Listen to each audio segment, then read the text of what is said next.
Breeze Nation, what's good? It's your boy Pat the Designer back at it again. We got a lot of ups and downs to talk about today, but it seems that Justin Fields will not be starting per Matt Eberflus. Is that the right call?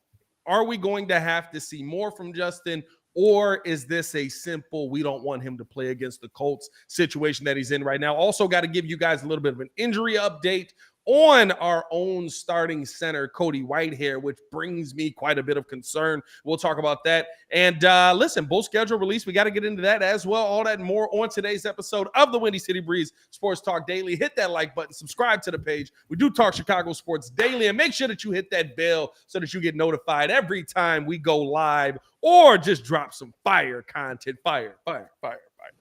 Kids, what's good? What's good? Man, let's jump into it, man. Let's jump into this interesting development. I know it's a late live for most people, so if you're sitting here rocking with us at 9 o'clock Central, you're Eastern. It's 10 for you. If you're West Coast, maybe it's a little better, but we appreciate you all nonetheless. We know we do this for you all. Saturday, we're supposed to live call the Bears game, and we thought it was going to be an exciting one. Turns out it might not be. Justin Fields may not be playing. I have my own thoughts on that, but Pat, you got to tell me, how do you feel about it? How do you feel? You feel like this is the right move? I don't think he's there yet to where you can say no, but you brought up a very interesting point. Not to take your point, but I thought that when you said it, it kind of made sense. And it goes into what we saw at joint practice today, right? Joint practice was very chippy today. And you're going into that joint practice, coming out of that joint practice, losing a major piece in Cody Whitehair. And you have a team that seems like they want to be very chippy around your quarterback. Can you risk that in a game? That's the real question that you have to ask yourself. I'm not in favor of not seeing Justin Fields out there because the only thing that we've got on tape of Justin Fields is the 3-for-3. But we did hear from Matt Eberflus today, and he said basically that, he likes where the quarterback is at. He likes where Justin Fields is at. He likes how he's going through his reads. He likes what he's seeing from him in this joint practice. And at that, right, here's the thing. And I've asked Jason McKee, Lance Briggs, right, as many athletes as I can ask, where are you getting most of your impact from in games like this?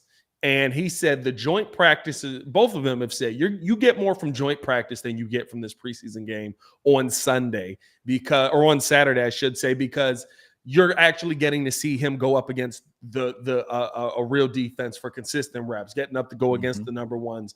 And, if you like what you're seeing from him, which it seems like Matt Eberflus did, I can understand why you would sit him. I personally would rather see him out there. But, I mean, like Tommy Waddle talked about it on today's ESPN 1000. He said basically, like, listen, the preseason is about you getting the order, right? It's a dress rehearsal. It's for you to get used to being able to go in and out of a huddle from a sideline. That's a real football-sized field, right? He's like, that's really what it is, being able to get organized, being able to, different things like that. So for me, I would like to see Justin Fields out there one more game. I think that it is important to see him get those in-game reps, but it's not like we're not going to see him get in-game reps during the season, and it's not like he's a rookie anymore. Justin Fields is a second-year player or third-year player coming in, and he's in the second year of this season, so I'm not losing my mind one way or the other on this.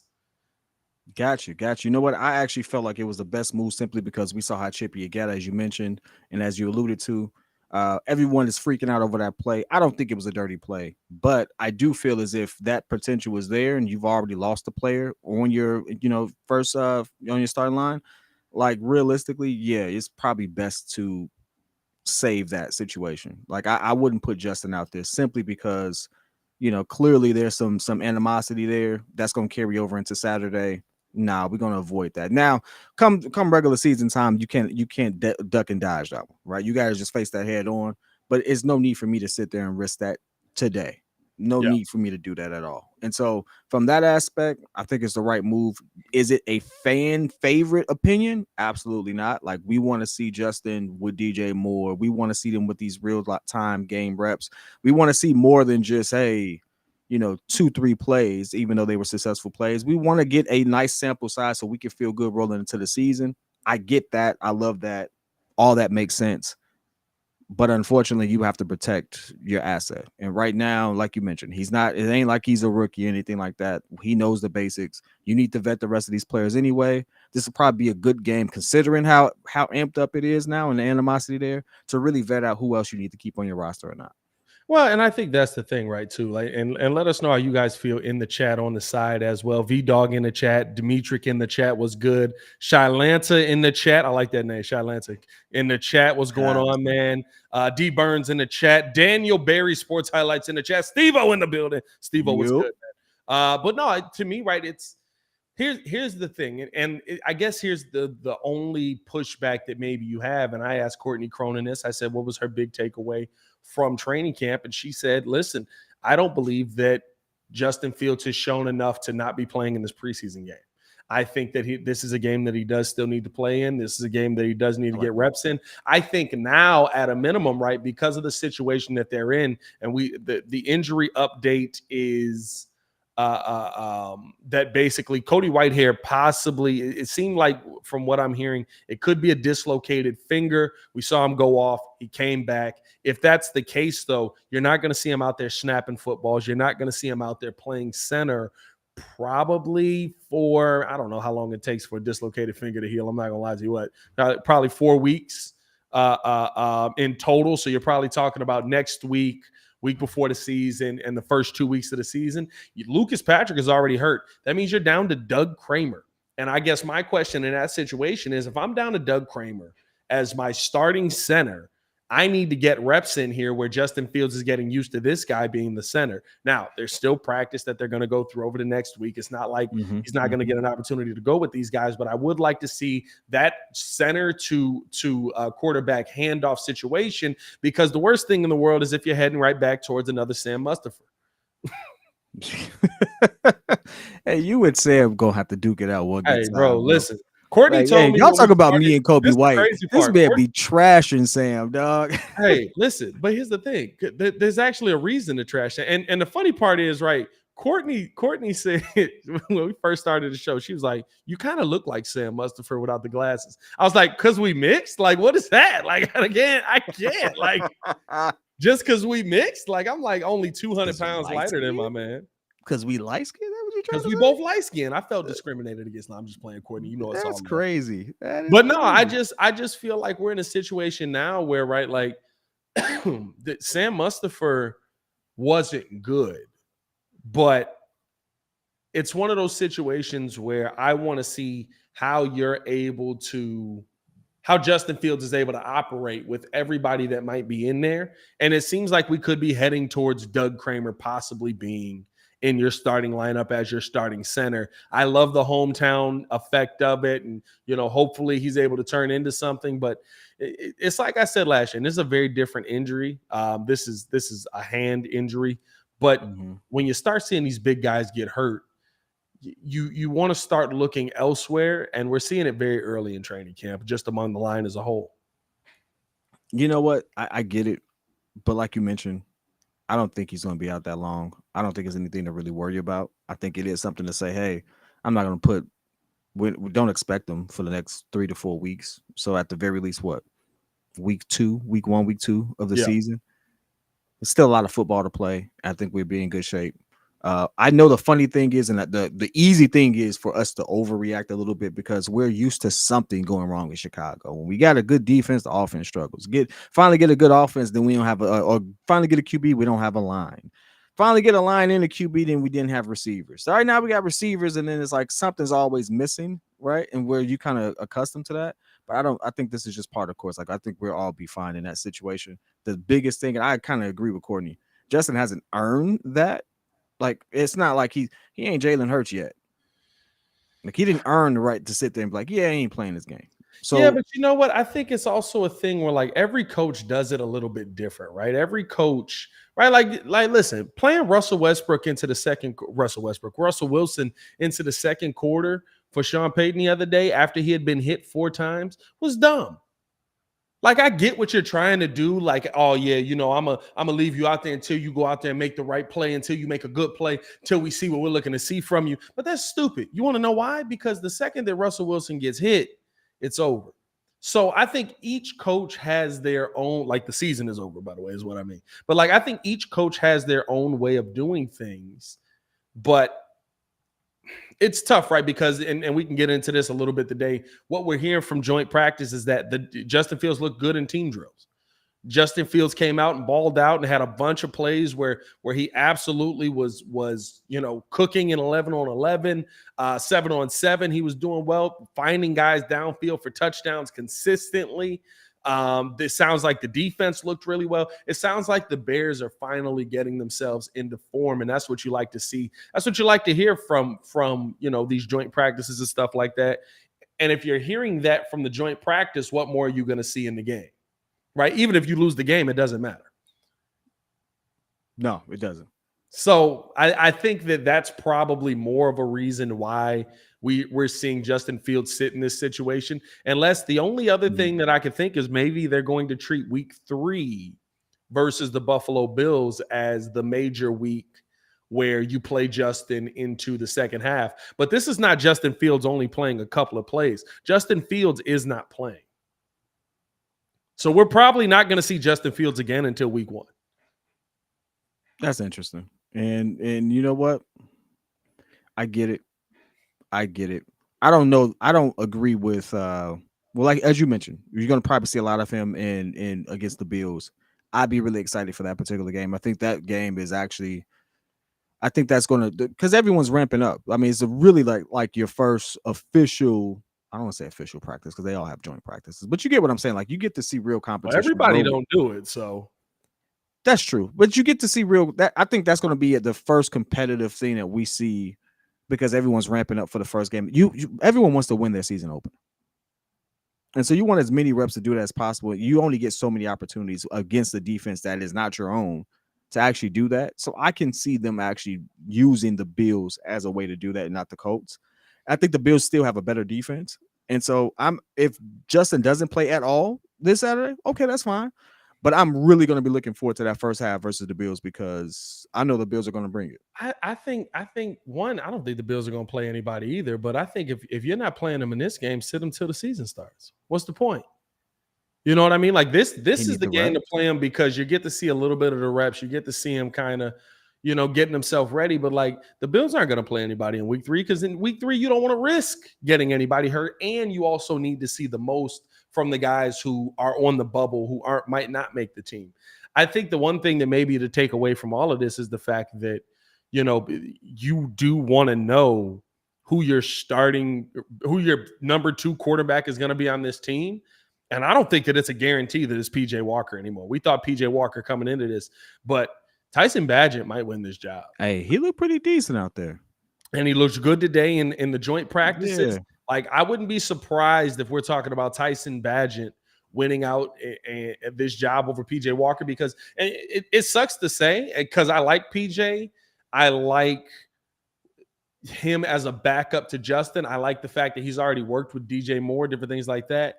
But he's had a horrible camp. Like, he's been god-awful. And so I can't even defend him. I don't have a leg to stand on with him. And Tyson Bagent comes out today, puts up 3 touchdowns in training camp. Like, that's what you want to see. He did exactly what you want to see. He's putting himself in a really good position. And for me, right, like, I think that's what we're going to see over the next 2 weeks, trying to figure out who realistically your backup quarterback is. I can get that, and I think Tyson has looked great as well. And it actually leads me to a different conversation. I'll save it to the end of this football segment, but I was shocked, and in fact, that's probably who I was. That's not probably. That's who I was trying to refer to instead of PJ. I said PJ. I was trying to say Tyson. Yeah, referring to a text or a tweet I sent out last game. It's like nah, it wasn't PJ. PJ went out there. I went back and looked. It wasn't PJ at all. That's not the play I saw. That's not PJ. It's tough. He's been awful in all of camp, and you want to see him be successful because realistically, right? Tyson is a rookie. Yep. He's trying to figure out where he's going to go. I think at a minimum, you're probably letting go of Peterman. I do think he's going to be a part of this team, but I don't think you can go into the season feeling confident with P.J. Walker as your backup quarterback. Now, listen, I don't feel confident with Tyson Bagent as my backup quarterback either. I hope that we don't get to the point where we have to utilize our backup quarterback, but I don't feel that way. I don't think we're in that era anymore. I don't think we're in the era where we can look at our third string and say, well, we ain't gonna get nothing from him. Like I think we're coming out of the era where there's a lot of talent, just not enough opportunity. Justin ain't did nothing from a throwing perspective to sit there and say, oh, he's leaps and bounds better than anybody else on this roster. Nah, he have. You can see it at camp. You can see it. No, like 100%. Like you could tell, just be like, oh, Justin's not in anymore because I ain't seen a pass get completed in 3 passes. Like it's a large gap, and that's the Do one. they all get the same opportunity? Yeah. You run the 1s, the 2s, and 3s. Like you're not sitting there like giving Justin. You're giving Justin more reps. You're giving Justin reps with the 1, but everybody's getting the reps. You know what I mean? So everybody's getting work in there. And Tyson Bagent hasn't looked amazing either throughout the entire camp, but you could tell like he's built every day. PJ Walker's just looked terrible the entire time. It's just like, oh man, he missed that pass. Saw that coming. Bagent, that kid on the Cleveland Browns, what's his name? Y'all know what I'm talking about. Deshaun Watson? No, he's his backup. Young kid. You talking about Kellen Mond? Is that Kellen Mond? No, he probably should replace Kellen Mond. He's the third stringer. I'm sorry, dog. I don't really keep up with backup QBs a ton. Josh Dobbs? No. Is it the Browns I'm talking about? It has to be the Browns because I just did something Let's on see. that. Yeah, Josh Dobbs. It's not the Browns then. Are you talking about the Eagles? Talking about the Colts? Gardner Minshew? What is this full name? Dorian Thompson Robinson, DTR. That's what he's saying. That kid got it. That kid is nice. Yeah, but see, I think the thing is, right, when you start having, I'm not trying to go too deep into backup conversation here. No, we're not going. I'm just saying, like, I don't think we're in the era so much where I'm like, hey, if we get there, it's like, one, I ain't seen too much. Like, you could see the difference, but it's like, I think we're slowly but surely getting to an era of football where there's a lot of talented people who just don't get starter opportunity. Like, I think we're slowly getting into that era. Whereas before, you had your starter, and it was like, who the heck are these guys? Yeah. Like, I think I don't know about all that. I think at the end of the day, the number one defense is when they get a chance to game plan against you, make your life a lot harder. Yeah, but now you get to game plan against starters, and there's the elite of the elite, and then there's everybody else. And realistically, I've been saying this for long. There's only 4 people who, no matter what you throw at them, you're going to still have a tough time. Everybody else has a really, really tough time outside of those 4 people. It just is what it is. And I like I said, we have to totally change the way we go about our top 10, top 15 QBs, because from 5 to 15, they have a whole lot in common. And we've all seen them struggle massively against the right defense. So like anybody can get it at any time. Like I just think it's just the talent in the league has progressed, and we're getting to that era where, like, yeah, defenses are better, QBs are better. Like, yeah, like I that's how I feel about when I look at it. I don't know. I still think we're in the era of you got good, you got great, and then you got okay. And okay is not going to cut it, right? Like an okay quarterback. I think Brett Favre was was the one that said, he said, an okay quarterback can throw a football through a door frame. A good quarterback can hit the doorknob. Your elite quarterbacks can hit the keyhole. Hey, you all call an okay quarterback the epitome of mid, and there's a lot of okay quarterbacks on the top 100. Yeah, but you got to take error into account too. Offenses weren't built the same. No, I'm talking about top 100 this season, rolling into this season. There's some people on that list that be like, okay. A lot of okay quarterbacks on the top. I mean, Justin made the top 100 as the only Bear to do it. Was the only Bear this year? Yeah, he was the only Bear to make it. I don't know. It's one of those situations where, like, for me, when I look at what I want to see on Saturday now, I wanted to see Justin Fields in the number one offense do more than just 3 screen passes. Now, granted, I know that the offense is going to do more, and realistically, they're probably not going to do more than a few screen passes to get you down the field. But coupling that with what we saw today in joint practice, and it sounded like joint practice went really well for the offense outside of more injury concerns, You know, they're packing it in. They're getting things ready for. Oh, I'm watching them right now. This is the dude you're talking about? Oh, he is nice. Oh, he just took off. How he could just get out of that? The Cleveland Browns buddy playing got right it, now. bro. I don't even, when I saw him, I was like, that ain't Deshaun Watson. Oh no, this ain't him. Then this ain't him. I don't think his last name long enough. This dude don't look big enough to be in the NFL. But no, I'm not. I don't look big enough to be in the NFL though. I'm not. I think that now it's just right. You're Matt Eberflus is basically saying we're looking to fill out our roster. We're looking to pack it in, fill out our roster, get to the regular season healthy. And it's because of the situation the Bears are in. Right now, you look at this Bears team, day 2 of practice underway, Bears not participating. Eddie Jackson, Jaquan Brisker, Chase Claypool, Tyler Scott, Tremaine Edmonds, Velus Jones, Lucas Patrick, Treston Ebner, Josh Blackwell, DeMarcus Gates. Outside of 3 people that I listed on that list, everybody that I just named has some sort of role with this team. Hold on. Really back in. Hold on. Why Velus Jones ain't playing? Practicing. Probably tweak something. Fam, he need every rep. Fam. No. Hell no. Hey, this? No, absolutely not. No. Hey, what'd he tweak? What's wrong with him? I don't know, dog. Probably something soft tissue, but it's one of those things. Now, here's the thing: it don't mean Velus ain't playing in the Colts game, right? Like, I think the main thing is that Justin isn't playing. That doesn't mean everybody's not going to play. You probably won't see DJ Moore on the field, but I don't know if Tyler Scott's going to go. You know, and guess what? With these soft tissue injuries, they're being very, very cautious. They're not going to put guys out there in a situation where you can make things worse. So you're probably not going to see Tremaine Edmonds all preseason. You're probably not going to see Jaquan Brisker all preseason. Chase Claypool all preseason. You're not going to see Justin I don't Fields need to see all preseason. Them people I know can do their job. The people who I still have question marks with, you need to be in pads and on the field. I mean, well, like I said, Velus you might end up seeing, but like Lucas Patrick, he can do his job. We know he can do his job. I don't know if he can stay healthy. Is a different story. When he's on the field, he's fine, but I don't know if he can stay healthy. Hey, so that's why I don't want to see him in no preseason, nothing like that. Guess what? If he get hurt, let it be a game. I'm cool with that. Let it be a game. Velus Jones not practicing? Is he hurt? I don't know. Nah, he need to be in pads. It's a tough situation, right? Because realistically, they don't have to tell us what's wrong with them. So we're not gonna get it told to us what's going on with the team. We're not gonna get told to us, right, what injuries happen. I don't know what happened with Cody Whitehair today, but that's another big injury loss to your offensive line, a unit that you thought was going to be pretty strong this year. You're down to your third string center, and that's Doug Kramer, and that's not a good place to be right now. And so you're going to probably have him out there trying to get a ton of reps in there. Yeah, I mean, like it's a situation for me now where it feels like the Bears are in preservation mode because of all of the names that I just listed.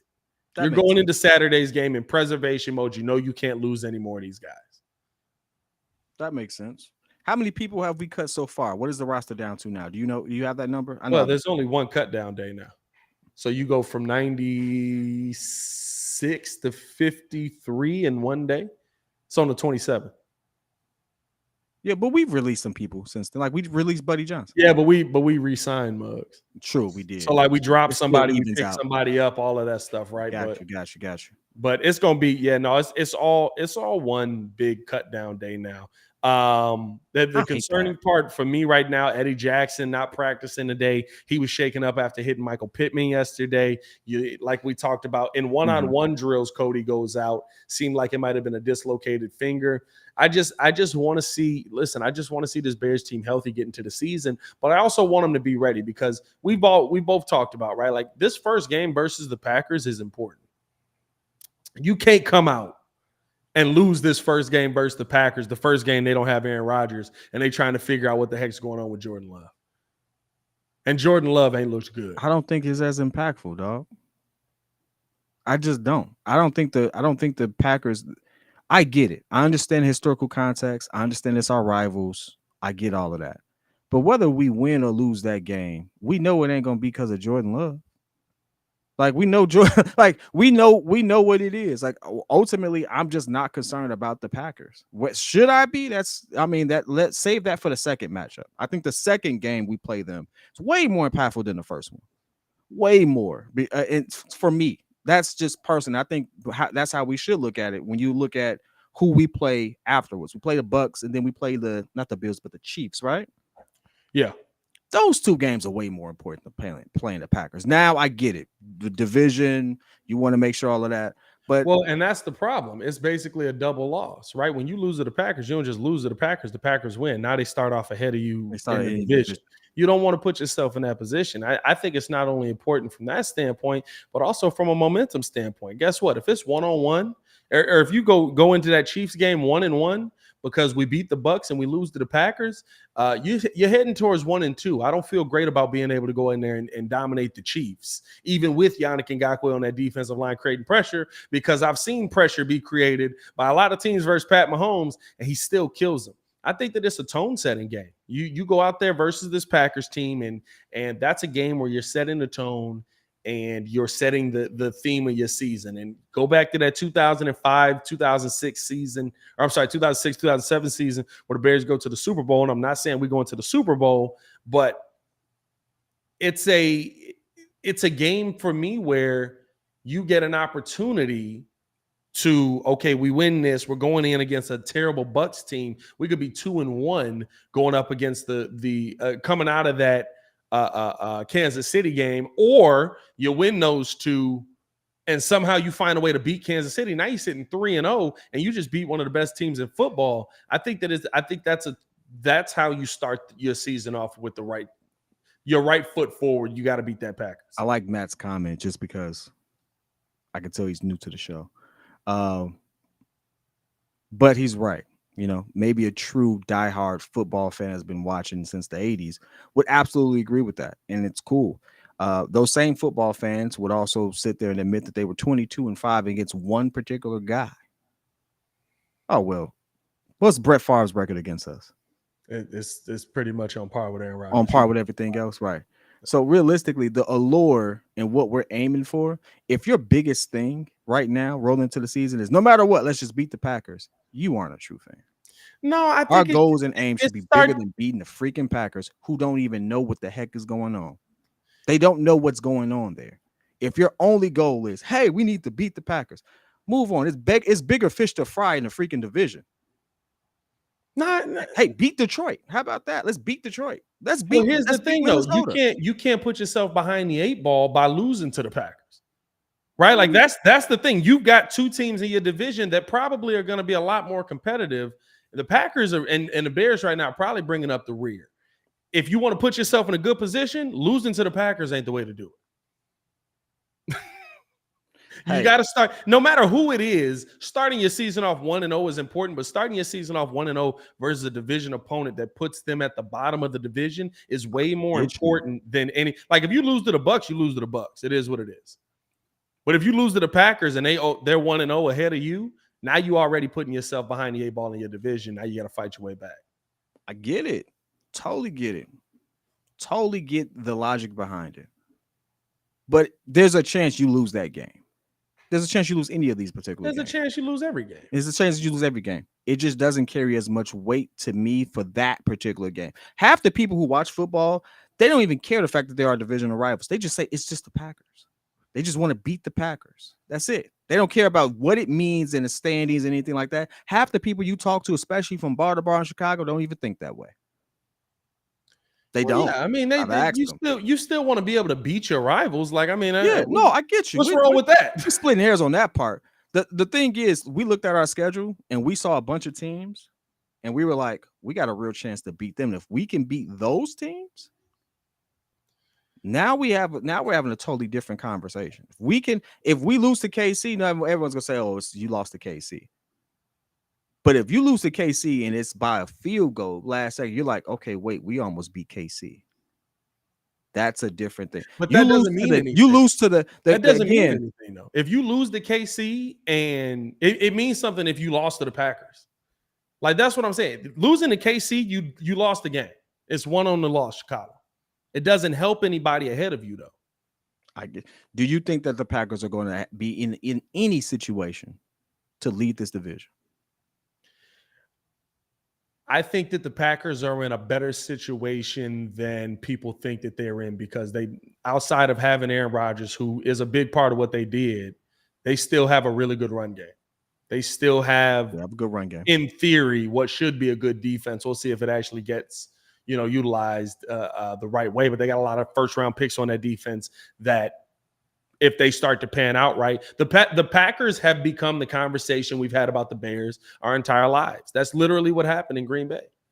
Like, literally, it's like if the quarterback doesn't screw things up, they've got a run game and a defense that can absolutely help them win games. Well, Pat, I'm glad you said our entire lives, because our entire lives they've had two guys, and those two guys are amongst the best of the best in NFL history. It's like in our time, like our lives, particularly me and you, there's been two guys. No, I neither get you, one of those guys are walking through that door. I get it. I understand. But that doesn't mean that they team and that organization right now is a shell of themselves, and they're just people are holding that game. People are holding that game specifically against the Packers, both games, not just that first one, in higher regard than the Detroit Lions and Vikings. And I'm like, that's stupid. Well, that's stupid right now. Here's the thing. That doesn't make sense. But here's the thing. It's not keeping up with the current state of football.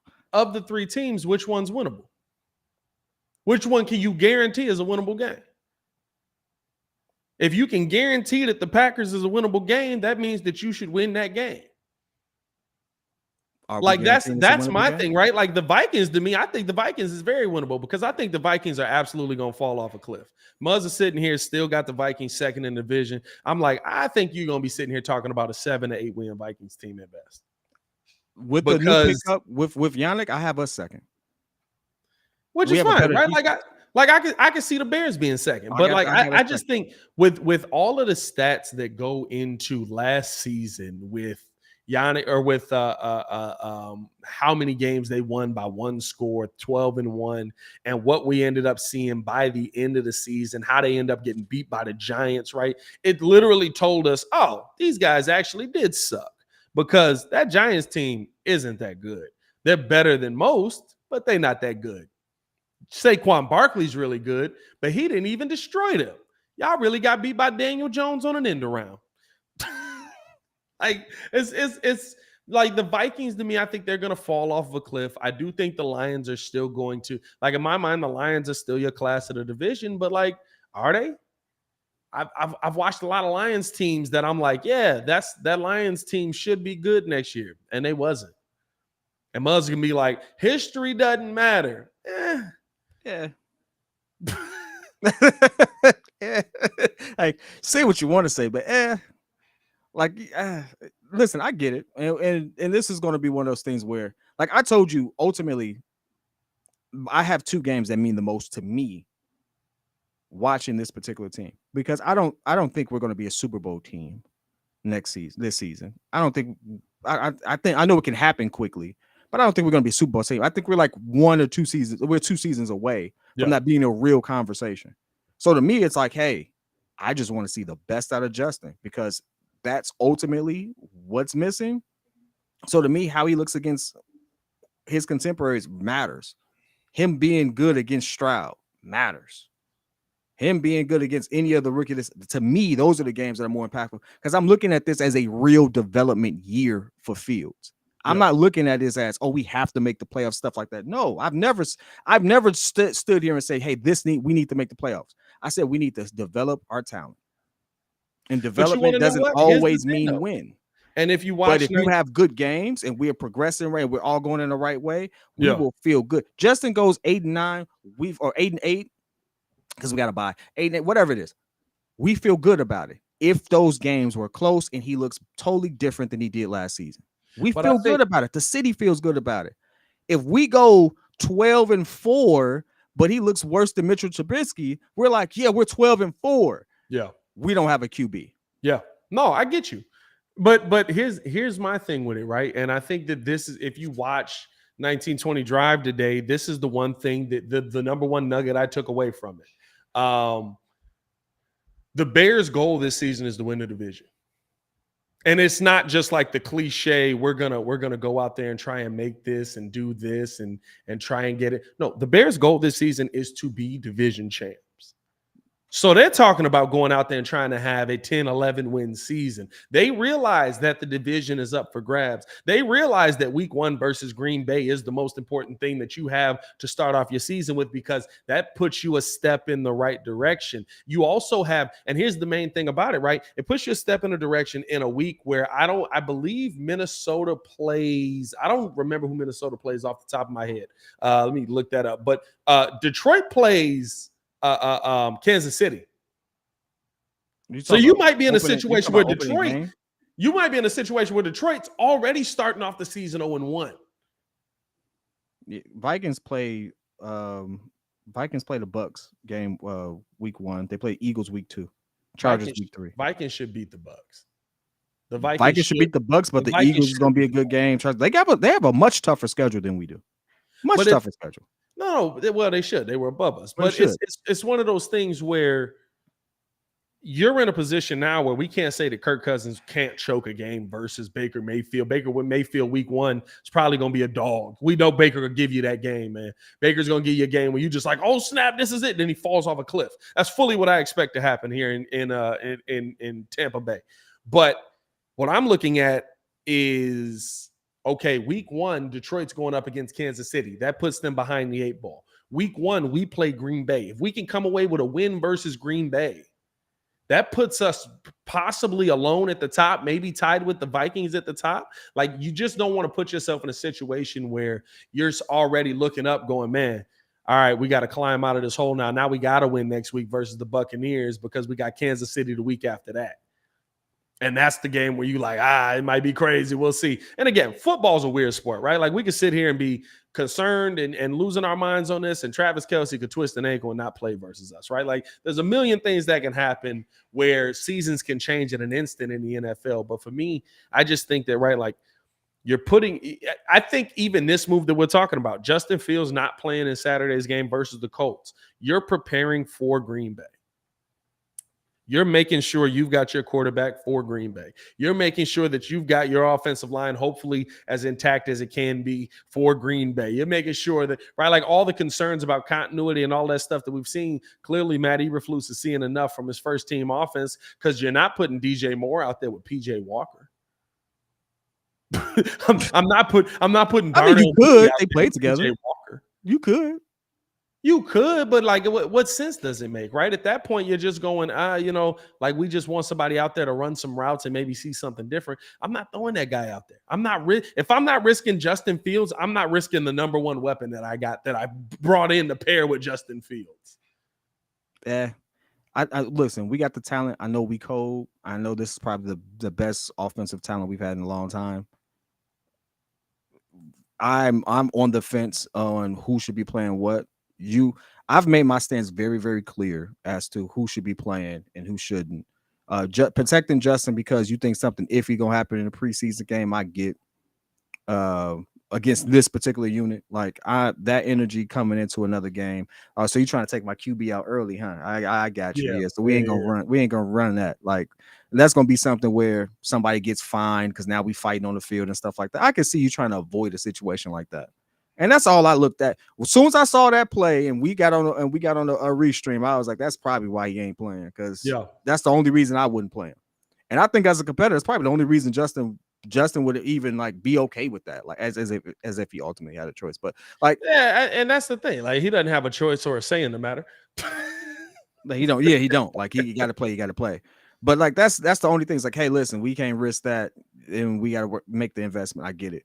But everything else in regards to that, I'm just like really keen on, like, if we are going to win the division, we have to win the games we have to still win the games, not just against our division rivals and stuff like that, but the other games that matter the most, is because realistically, Green Bay has the easiest schedule. Yeah. Green Bay has the schedule is actually pretty easy too. I'm not gonna lie to you. Ours is not that bad. Detroit's is. It's like it's hard, but it get hard in moments. But for the most part, you can see them winning. Like, Detroit has what I like to call, they have their they have their sections of the season where it says that's going to be the real test. That's going to tell us what we need to think about Detroit, because how you go in this stretch of games is going to be that. But Detroit's schedule ain't that tough either. Looking at the Packers, the hardest games they got probably against us. Well, Chargers. Yeah, they probably against us. Like probably against us. Like it is what it is, you know. Like, but that's also the expectation for that team. Like let's be clear, the Packers make the playoffs, something miraculous happened, and that's okay. Well, it's I think that's the thing, right? Like, people have the Packers at the bottom, and I can see the Packers if Jordan Love is god off when he's just throwing picks left and right, being at the bottom. I can see them being one of. Did you see the practice? 100%. But here's the thing. He looked bad on tape. Outside of Jordan. How bad you think he looked in person? But here's he looked bad. He looked bad when I could doctor it. How'd you look in person? Here's my thing though. I can look real just like Kirk Cousins, right? I can, if I don't believe in you, I can remove you from the offense without removing you from the offense. Or just like Jimmy Garoppolo at times in San Francisco, or just whoever it is, right? Like, I can sit here and say, you getting 15 passes in this game because you're not going to screw this up for us. We're going to find a way to win without you, but you need to be able to throw this deep ball when we ask you to do it, because this play is going to be so wide open.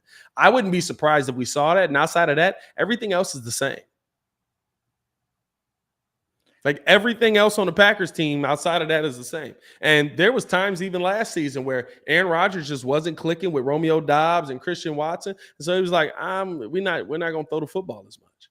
So I wouldn't be surprised if, now I think it's highly unlikely that if they try and sit there and have Jordan Love drop back and throw the football 25 times a game, that you're going to win a ton of games. But I wouldn't be surprised if the Packers found a way to engage that running game and make that the focal point of their offense.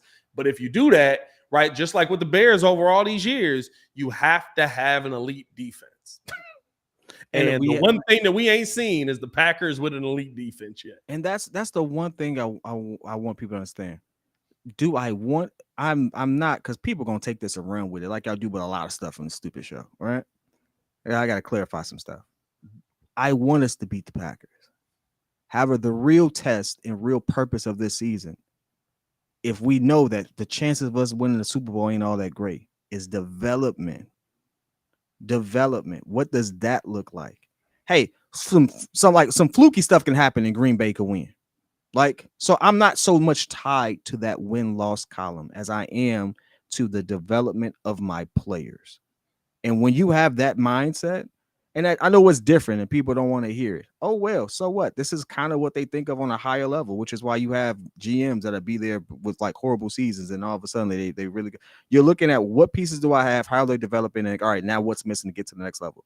Yep. We're trying to evaluate 3 key pieces here. One, believe it or not, you're evaluating your coach, because we ain't had a good one. Matt Nagy was like lightning in a bottle, and then once he got figured out, that was it. We're still evaluating Eberflus. Like, we really are. Yeah. You're evaluating Justin Fields. You really are. Newsflash. Don't work out. You think he's still going to be here or still going to get the same? No, they're not. That's not how this new NFL works. You're evaluating those. And now you're really evaluating some of the money you've invested on your defense. We got a lot of 1-year deals that makes us feel really confident. You're evaluating that too. Like, is it worth bringing back?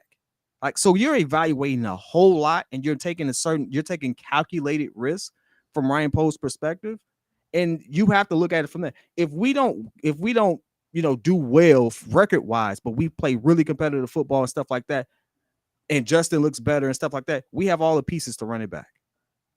Now it's about, all right, let me re-sign these guys to run it back. It's truly evaluating from that aspect. Right. That's not a fan favorite, but that's literally what Ryan Post has to do. He has to evaluate it from that standpoint, because anything can happen on that field. But do I have the talent in there to get me to where I want to go? Are we trending in the right direction? If that answer is yes, you're going to see a lot of these people get re-up, stuff like that. And we're going to be a force to be reckoned with for years to come. If it's not, I'm in the right moment to blow it up because I got enough draft capital. I could do this, I could do that, and I have the cash. Cool, let's just run it back. fire quick and just retool it. That's where we are. We're not in anything solidified because you ain't seen it. Any person in this chat that say, "Oh no, but we're here," shut up. You're lying. You ain't seen it. You ain't seen nothing to hold your hat on yet. It's a true development year. I think it's a development year from the sense of Justin Fields, right? But it's not a development year for the sense of what the Chicago Bears are trying to do. That's why you go get Yannick Ngakoue. Bears are trying to win. They said as much in 1920. Like they're trying to win the division. This is not, we're trying to take this slow. We want to see what Justin Fields becomes. Of course, you want Justin Fields to develop while you're winning, but the Bears are not sitting here. You're not going to see the game called like we saw it called last season. Bet not. You know what I mean? Like you're not going to see the game called in the second half of games like it was called last season. And so for me, yes, this is a development year, but this is not a year of, okay, if Justin Fields wins 7 games, but he's a 4,000-yard passer and he gives you another 500 years, right? Like the team feels good about it. The team is telling you right now, I'm not worried about development. I'm worried about winning games. Justin Fields developing at that same time. That's great to see. And I'm glad. And it sounds like Matt Eberflus says that he's seen enough good things from him to not play him. But this team is worried about trying to put the team in a position to keep winning. Because at the end of the day, guess what? Like you said with Flus is in a evaluation period right now. Facts. But let me ask you something, because you said something key real quick. So if Justin Fields doubles his passing yard total, he doubles his production, and he wins 4 more games in that process, that's not a good season? No, you won 7 games, but it's a good season for Justin Fields. You feel better about your quarterback, but you won 7 games. Now, granted, I think that's their floor. Considering that we won 3 last time, I think that's, mind you, but improvement. Improvement. I'm talking about my QB finally looks like a QB I can trust. But the thing is, right? Why did you winning situations? And again, we have. I mean, listen, if we lose against the Vikings, depending on how you lose, you'd be like, all right, so we lost against the Vikings.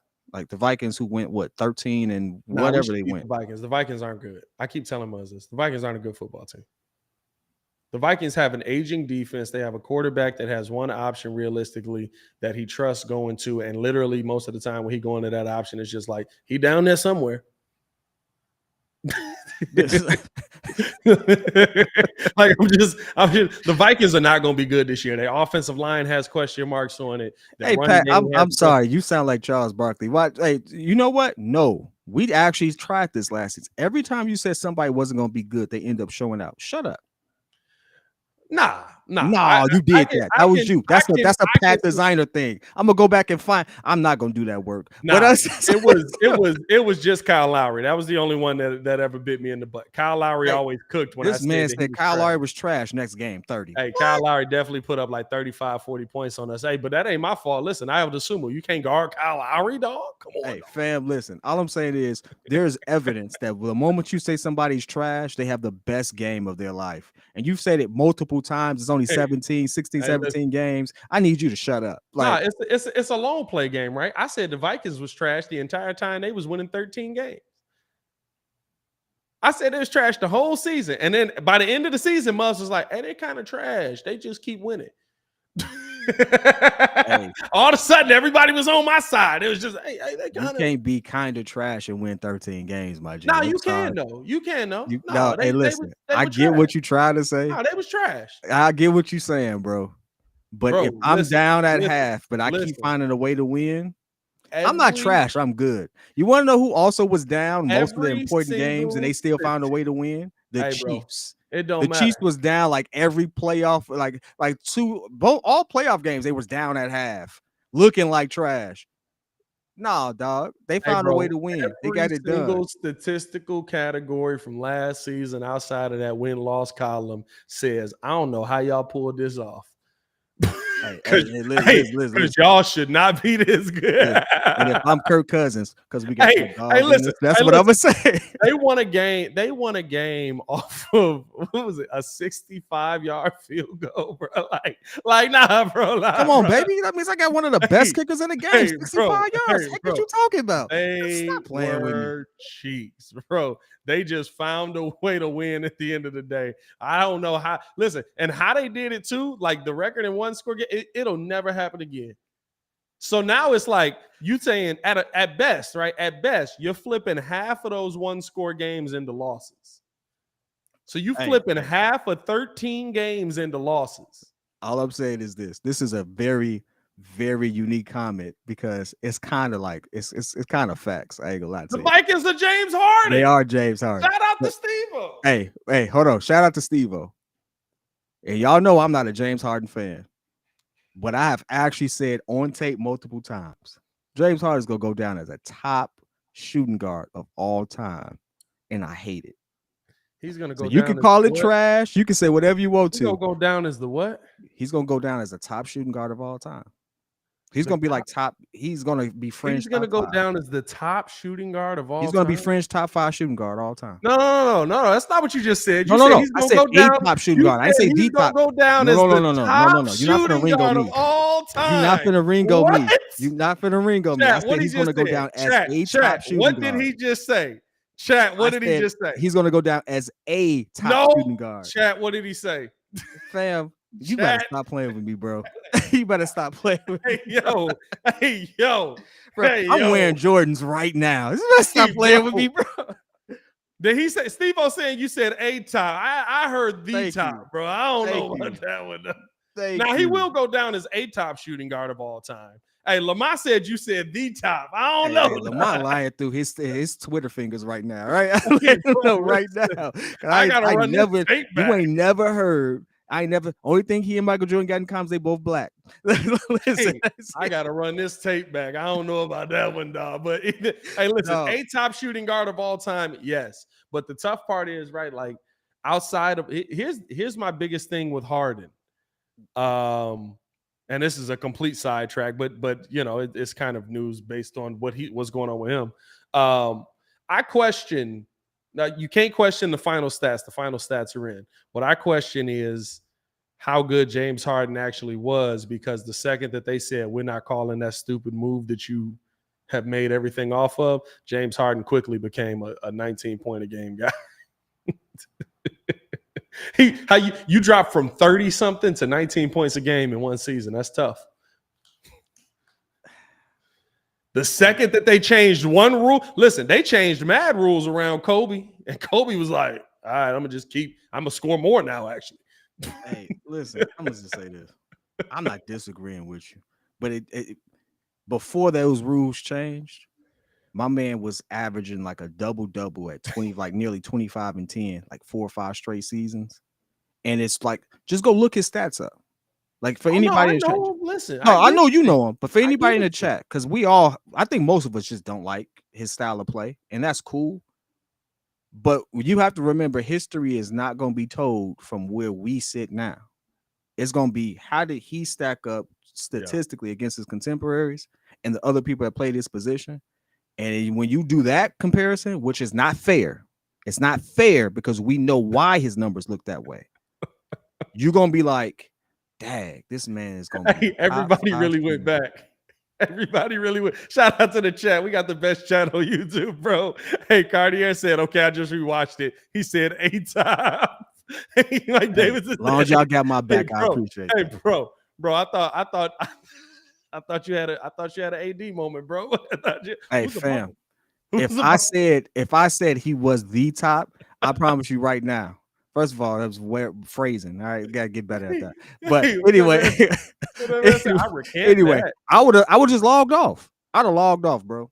Ain't no way in Chicago with Jordan's on my feet, I'm gonna say James Harden was the best. I'm a Kobe fan on top of that. I got nervous, bro. I got nervous. Everybody went back. They said you said, hey, I'm gonna shoot you some bail on it. I love it, man. Oh, man. Mike Davis said, right, upon further review, the ruling on the field stands. We're going to have a first down You know what I mean? But no, Hey, man. Kenny might be right. I Hey, Kenny, guess what? It's just jokes because it makes for good content and polarity within the show. My vocabulary is superfluous to you, so I don't want to sit there and talk over your head. All right, here we go now. Yeah, listen, I don't want to do that, but I appreciate you commenting because guess what? It helps the algorithm and it helps the show. So thank you for commenting. I appreciate it. Hey, man. Man, we sat here and talked about this Bears team. That tell you football, right? The Bulls schedule dropped today, and we were supposed to jump into that, but like we got 6 minutes left on this show. Actually, we got like 3 minutes left on this show. But 3 minutes. I mean, Pirate Bulls schedule came out. How you feel about it? It seems favorable if the point guard position plays out. That's how I feel. I saw Hayes say 45 games this season. What you think? I'm gonna be honest with you. This Bulls team, and here's the funny part about this Bulls team. There's a lot that feels like we know that we don't know. So coming into the season, right, we feel like we know exactly what P. Will is. Maybe we don't. Maybe AK's right. Maybe all of a sudden this is the year where he at least gets to being a guy that's 15 points a game. If he becomes a guy that's 15 points a game, that's a massive jump. It's only a 3-point jump on the stat sheet, or no, it's a 4-point jump on the stat sheet, whatever it is, right? That's a massive jump. Because all of a sudden I got 15 points that I can count on. I don't know what the heck Kobe White's going to do. I tell you what, putting up 55 in a pro-am is kind of crazy. Like, listen, I don't care who you playing. 55 is nuts. Like at a certain point, I'm going to look at you and be like, I'm not going to let you score this next, but I will foul you. So like to me, right, like seeing that, I feel better about what Kobe could come into the season as. And at the end of the day, there's a stark difference in this team at one position that I think is going to be the most important thing because of the position we keep losing. That's point guard. The guy we have in there is a true point guard, and he shoots 40% from three. And he's a dog on defense. I had a hot take off camera that I'm going to put on camera. You got a what? I had a hot take off camera between you and I, just a personal conversation we had that I'm going to actually put on wax on camera. DeMar DeRozan is going to end up trading. We mid with him. We're going to be mid without him. They probably trade him to the West Coast because, one, he's toward the end of his career. Probably has one big contract left. Be worth it. That man's going to be in a LA jersey. I don't care which team. Y'all figure that part out for yourselves. Here's the thing, right? Let me ask you this. I asked Hayes this on Locked On Bulls. Is DeMar DeRozan going to be a Hall of Famer? I have to go back and look at what he did in college. But it don't even matter. Just based off his NBA career, is DeMar DeRozan going to be a Hall of Famer? DeMar DeRozan, I believe, is right behind Stephen Curry on the all-time scoring list by like 27 points. Yeah, but that's not why Steph is in the Hall of Fame. No, Steph's in the Hall of Fame for all the rings and all of that too, right? But like, listen, like if we're talking about pure scores being in the Hall of Fame, T-Mac's there. I mean, yeah, this guy literally is revered as one of the hardest people to guard in the NBA. He's probably going to be in the Hall of Fame. Also has the gold medals and stuff like that to go with it. DeMar DeRozan is probably going to be in the Hall of Fame. And I think that he has the gold medals. How many gold medals he has? I want to say 2. The fact that he has a gold medal, the fact that he was the man on his team, the fact that he has 20,000 points, all of that, he probably will be in the Hall of Fame. He's probably going to be in the Hall of Fame, right? He's going to be in the Hall of Fame. I don't think that's crazy because, I mean, it's what you've done for the game of basketball going back to your collegiate time. Some of these Hall of Famers don't need to be there. I'm not going to lie to you, right? Like some of these mugs just like, I ain't going to get into that. I heard Gilbert Arenas and them having this conversation, and I fully agree with Gil. Some of these mugs we put in the Hall of Fame because we feel good. Like it's a good name to put in there. Like realistically, right? Didn't Derek Fisher make it? Yeah, but Derek Fisher is a 3-4 What the heck is Derek Fisher doing in the Hall of Fame? He's a 3-time champ. He's a 3-time NBA champion because of what? He was on a champion, the most dominant run. He won a three-peat because he was Kobe Bryant's teammate.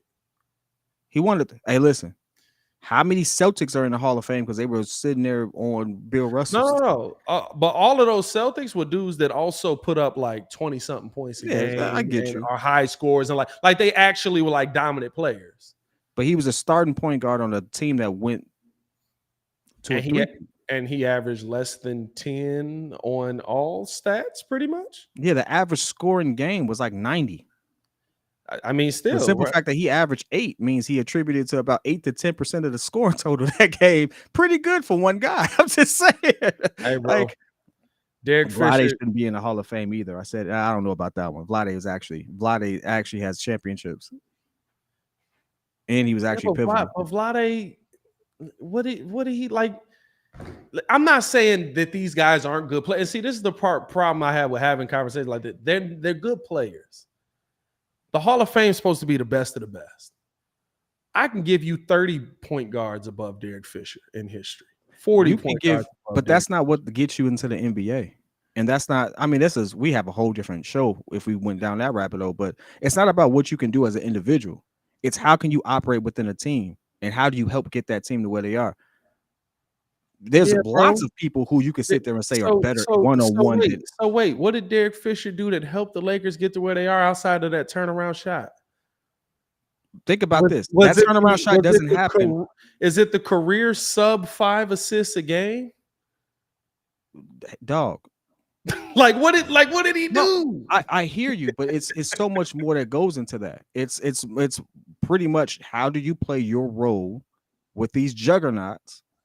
How do you not get in the way but always be an asset?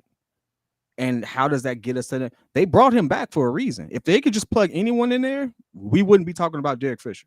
Yeah, but we talk about Derek Fisher in a very highlight. Like we talk about him favorably when we talk about the Lakers. When you say who was on that Lakers team, it was really Kobe and Shaq. It was a very top-heavy team. But then you said, but he also had Derek Fisher, who averaged 5 points a game. Like he didn't get money assists because you're giving it to Kobe, who's taking more than 3 dribbles before he shoots. You're giving it to Shaq, who's backing people down in the paint. That's not an assist. You're just giving them the ball. But it's where does he like the ball? How are you setting him up? Stuff like that. It's a lot that goes into that don't get talked about because we favor now in this offensive heavy game. We favor people who can break them down one-on-one, stuff like that. But there's a reason why Allen Iverson didn't work and get to the finals with Carmelo Anthony. There's a reason why certain people can team up with others. George Karl also hated him. Yeah. It's a reason why you can put together some teams and it just don't work. Here's the thing. It takes a lot to make it work like that. You can sit here and tell me about his leadership skills and all of that. He's still not one of the best point guards of all time. And guess what? Derek Fisher. I thought Derek Fisher wasn't in the Hall of Fame, but I was like, he might be. But no, Derek Fisher's gonna be up for the Hall, ain't he? Ain't he coming up for the Hall? He might be. That's what I'm saying, right? You can't. Your best of the best should be in. Some people have had injuries rob them of their career. That sucks. You want to know who's had injuries rob them of their career, and he's probably never gonna make the Hall. Is Sterling Sharp. Sterling Sharp, one of the best wide receivers we've ever seen. Oh, Sterling Sharp should make the Hall. He played 5. Sterling Sharp not gonna get in the Hall. He played 5 years. He's not gonna get in. True. Played 5-6 years. He's not gonna get in. The best of the best get in. And unfortunately, that means you have to have the best of the best accolades. But that's not the case in the Basketball Hall of Fame. We just put Muzz in. I don't think so. I said that even with Yao Ming. I was like, Yao Ming was dominant. I don't think Yao Ming was unstoppable, but we really putting Yao Ming in because he was one of the few. He's one of the only Chinese players that ever was able to do that. So when you tell the game of basketball and you say, well, how many Chinese players were there? You got Yao Ming. He's one of the first to do it, and he was really good. That's Hall of Fameable. Nah, that's Hall of Fameable. No, because of what you just said, he was really good. Hold on. We live, so I ain't gonna do that. But there's a certain argument that we had where a historical name was mentioned in a different sport. He broke a color barrier, but statistically, probably wasn't better than most of the people he played against. But he broke a color barrier. Broke the color barrier. Talk about Jackie? I'm not saying nothing. I'm just saying that he broke a color barrier. I ain't saying no. Jackie was great though. I'm just letting you know. Jackie just the only thing I've said this on the air before. My uncle said that Jackie Robinson wasn't better than half the players in the Negro Leagues. My uncle played against him. He just said he was the only person that was going to sit there and take white people mess. Like that's why they chose him. My uncle basically said that, and my uncle played for the Birmingham Barons. My great uncle, he played for the Birmingham Barons. Man, hold on. I ain't never heard this story a day in my life. When you gonna sit there and you gonna say that 10 o'clock at night when you should be on your way home? Hold on, what the heck? I got a whole nother show to do from the studio, so it don't matter. But Jackie, my uncle told me that. He said he said in a much more explicit way, but he said that Jackie Robinson was good, but he wasn't the best players of the Negro Leagues. Because they were better players, but none of them was going to sit there and take the abuse that Jackie went through. They was going to fight back. So you couldn't have that if you were trying to break the color barrier with a player like that. I think the simple fact that DeMar has 20,000 points. I don't even know how we got down this road, right? Like I was asking this for a whole Bulls reason, and somehow we got the Jackie. I'm tying it back. That's what a good co-host does. Thank you, right? Thank you. So here's the thing. DeMar DeRozan is going to be probably in the Hall of Fame. The question that was going to come after that was, come on, dog. We be on a tangent. The question this is what people come to see. This is how the show got started. Facts. This is how we do. No, the question I was going to ask after that was, right, like, I believe that DeMar DeRozan can play the style he plays for 7 more years.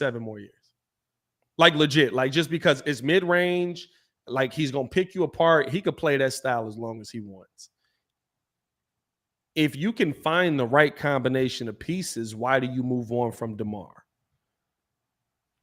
If you can find, right, if all of a sudden all you need is the point guard position to do it, why do you move on from DeMar? Because you're making yourself worse. I don't think that the Bulls are going to do that. I don't think that AK is going to do that realistically, because we didn't see them do that with players that they probably should have moved on from because of injuries and all the other stuff that went into it.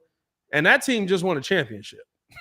The reason you do that is because of the decisions your GM made. Basketball is vastly different than football. Football, you can sit there and you get a rookie, and if he's an impact player, like you draft him first round, 1 through 3, 1 through 4, impact play, he starts right away at most positions, except for QB. They may sit for a minute. But in basketball, top 10 picks, stuff like that, they get drafted. They're expected to develop at a higher clip. They're expected to perform a lot faster. Right now, you've drafted, most of our team is under 30 from the key pieces that we're looking at. All of our team is under 30 outside of Vooch and DeMar. Outside of Vooch and DeMar. Well, and Torrey Craig now. So right now, that's what you're looking at. You're looking at, why would I move off of him to get younger pieces to fit my new timeline, to give myself a little more wiggle room? Because we're not going to go from not making the playoffs to championship. We're not that organization. Has it happened before? Name it. I think somebody's gotten close, whatever. It's a one-off. It doesn't happen often in basketball. Basketball is truly, if you're going to develop a team, it's going to take a few years, unless you do the super team route. So it'll take a few years. So now you've signed Zach. You've got Zach here. He got his money. You paid him. You've drafted a young small forward. You have younger pieces. Andre Drummond is still under 30, by the way. So like you have enough young pieces there. Was, all right, let me take these people and let's work with that. So I would move him because, one, his contract is up. It's a contract year, $27 million. He's gonna want to re-up. Are you gonna tie yourself to him for 2-3 years in his twilight years where you don't know when the fall off is coming? So you gotta hedge your bet. I'd rather go get I use him to get a younger point guard. I use D'Angelo Russell. I said D'Angelo Russell as a point guard on the Bulls would actually be good. Nearly 40% from the field, 17 points a game, 6-7 assists a game. He's played with other stars. He's played along Anthony Edwards. Like he can play with a system with another person and not expect to be the guy. Zach is our clear guy. That's why I said that. Now, do I think it's fair that older players are getting treated that way? No, I don't think it's fair. I don't think it's fair that Russ is treated that way. I don't think it's fair that James Harden is going to be treated that way. But DeMar is going to get treated that way too. Eventually, it's going to happen. I don't think so, because here's your problem. Your team's not old. The two old guys on your team are DeMar and Vooch. Vooch just re-upped. Again. Your team's not old. Like the pieces that you need to pan out are all still under 24. Like not Again, even under 25. Like they're all under 23.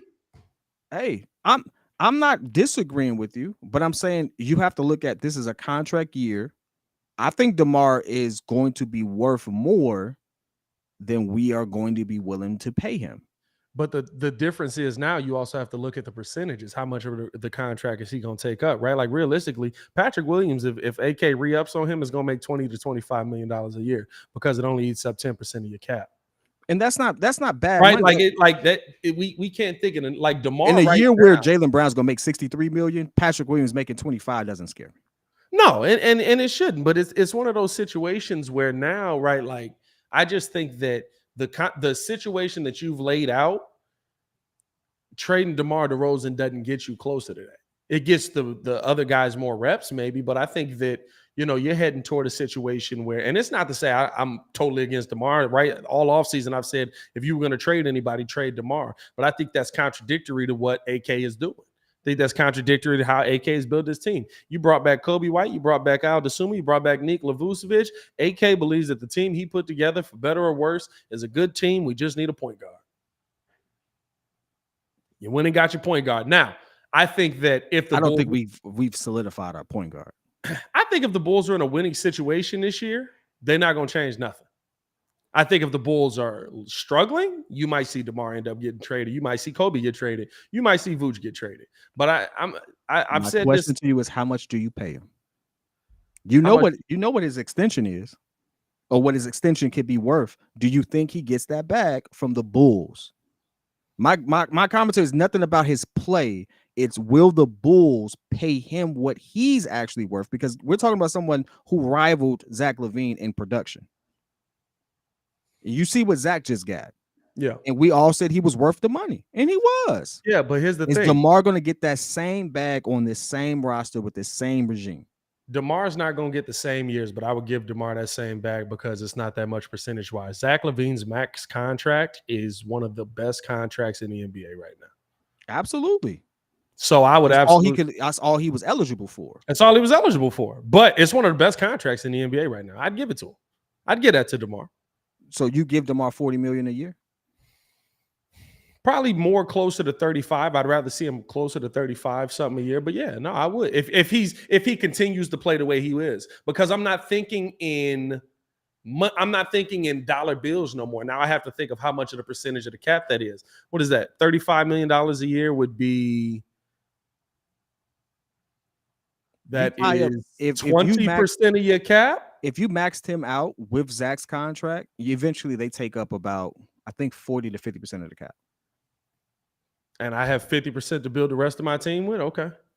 Because you're not going to go out, unless you go out and you feel like you found like the next, right? Like, and even if you find a point guard that's going to be, oh my God, we got this guy, right? Like, we got our next Tyrese Halliburton. He's on a rookie deal. Unless you go out and get somebody that's a high money guy. And then you go on the super team route, which is a completely different route. I just realized what time it is. I got to go do Locked On. Hayes is probably sitting in there waiting on me like, why the heck is this man still alive? Normally he'll just come in and be like, hey, bro, get off live. We got a show to do.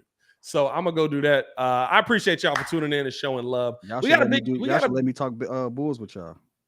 We got a lot of conversation to still have, man. We appreciate y'all. Hit that like button, subscribe to the page. We do talk Chicago sports daily on this channel. It's the only channel, Talk Chicago Sports, How Chicago Talk. For the pettiest man alive, Mr. P.Kidd. I am Pat the Designer, back at it again. Y'all stay safe out there, Chicago. One love. Peace. Oh, wait, yeah.